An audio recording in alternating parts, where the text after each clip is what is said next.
అందరికీ నమస్కారం. ఇప్పుడే అందిన వార్త. ఏప్రిల్ 15 నుండి భారీ తగ్గింపు. ఇప్పటికే బ్యాంకు లోన్ తీసుకున్న వారికి ఆర్బీఐ భారీ శుభవార్త అంటూ వార్తలైతే వస్తున్నాయి. మరి దాని గురించి వీడియో చేయడం అయితే జరుగుతుంది. ఫ్రెండ్స్, వీడియో స్కిప్ చేయకుండా చివరి వరకు చూడండి. అలా అయితేనే మీకు పూర్తి ఇన్ఫర్మేషన్ అనేది అందుతుంది. అలానే చాలామంది చూస్తున్నారు కానీ సబ్స్క్రైబ్ చేయడం మర్చిపోతున్నారు. దయచేసి సబ్స్క్రైబ్ చేయండి, అలానే లైక్ చేయండి. ఇక లేట్ చేయకుండా వీడియోలోకి అయితే వెళ్ళిపోదాం. అయితే గృహ రుణం తీసుకున్న వారికి ఆనందాన్ని కలిగించే ముఖ్యమైన ప్రకటనను రిజర్వ్ బ్యాంక్ ఆఫ్ ఇండియా చేయబోతున్నట్లు వార్తలు వచ్చాయి.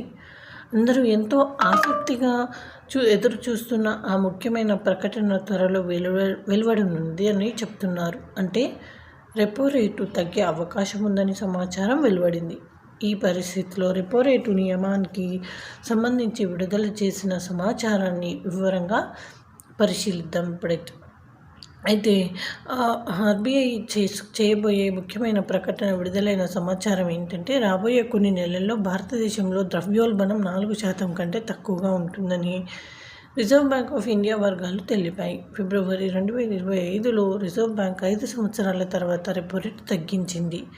అంటే రెపో రేటు 6.50% నుంచి 6.25% తగ్గింది. దీని ప్రకారం రెపో రేట్ 0.25% తగ్గించారు. దీనివల్ల గృహ రుణాలు సహా రుణాలపై వడ్డీ రేట్లు తగ్గుతాయని భావించారు.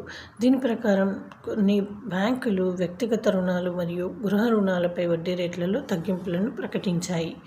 రెపో రేటు మరోసారి తగ్గించనున్న రిజర్వ్ బ్యాంక్ గత 11 సంవత్సరాలు reserve bank of India repo రేటును మార్చలేదు.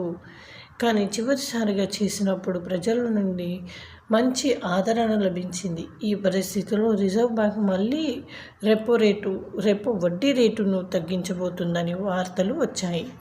అలాగే ఆర్బీఐ రెపో రేటు 6% తగ్గించాలని యోచిస్తోందని చెబుతున్నారు. దీని అర్థం రెపో రేటును 6% తగ్గించే అవకాశం ఉందని నివేదికలు చెబుతున్నాయి.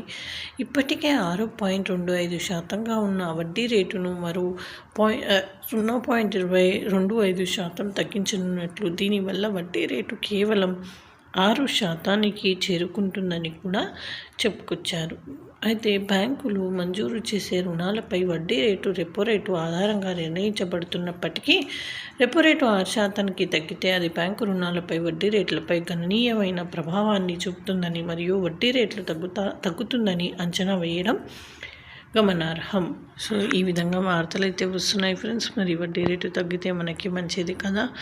ఇక ఇది ఒక మంచి శుభవార్త అని కూడా చెప్పుకోవచ్చు. సో ఇది friends. Thanks for watching. Please like, share and subscribe.